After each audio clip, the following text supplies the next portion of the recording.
Hi! Good morning! Gagawa naman ako ng panibagong skin day as usual.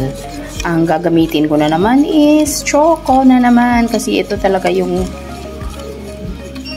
madalas, ito talaga yung hanap-hanapin ng mga bata sa area namin. Anyway, yung mixture ko nga pala, na-dissolve ko na pala yung flour. And then, mini-mekos-mekos ko lang din sa ngayon ang sugar para ma-dissolve na din. Then, sinabay ko na yung pagpapainit ng tubig para kahit papano mas mabilis-bilis. Kasi tanghali na din eh. Medyo matagal-tagal lang ang pag-dissolve sa sugar. Kailangan lang talaga continuous nating Yung ginamit ko nga pala, yung mga ingredients ko nga pala nito is 100 grams na cornstarch, o half kilo na sugar, 1 can evap and 1 can condense, and then yung usual kong ginagamit na sweetened cocoa.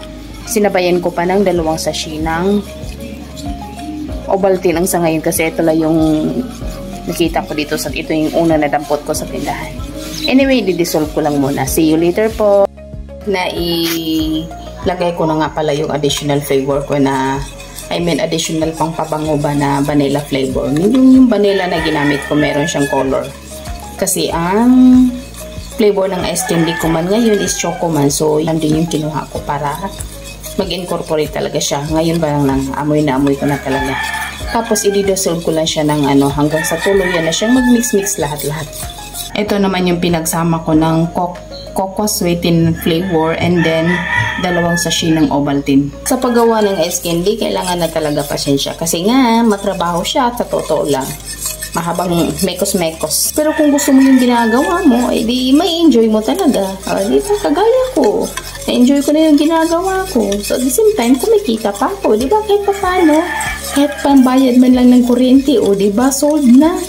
Para-paraan lang yan, lalo sa panahon ngayon. Diyos ko po, hirap umasa kung sweldo lang ang asahan. Diyos ko po. Ang tubig ko. So, kukuha lang ako ng a part of it sa mixture ko. Ayan na. So, lumalabas pala ang tubig na ginamit ko is 4.5 liters ang capacity ng casserole na ginamit ko. Ito na ang mixture ng aking flour, sugar, and dito na din yung vanilla.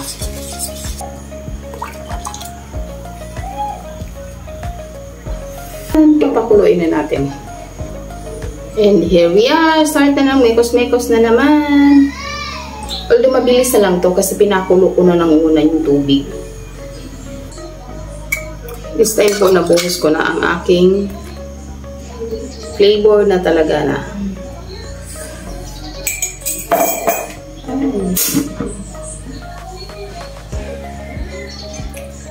Pinapatayin ko na ng tubig kasi nag-aalisa siya eh.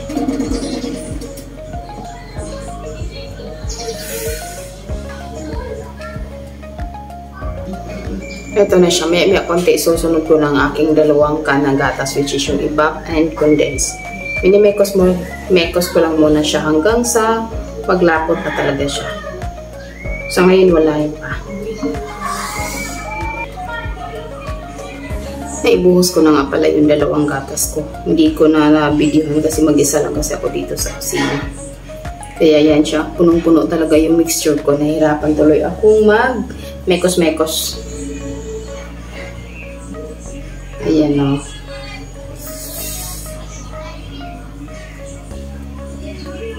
Papalaputin ko lang muna to.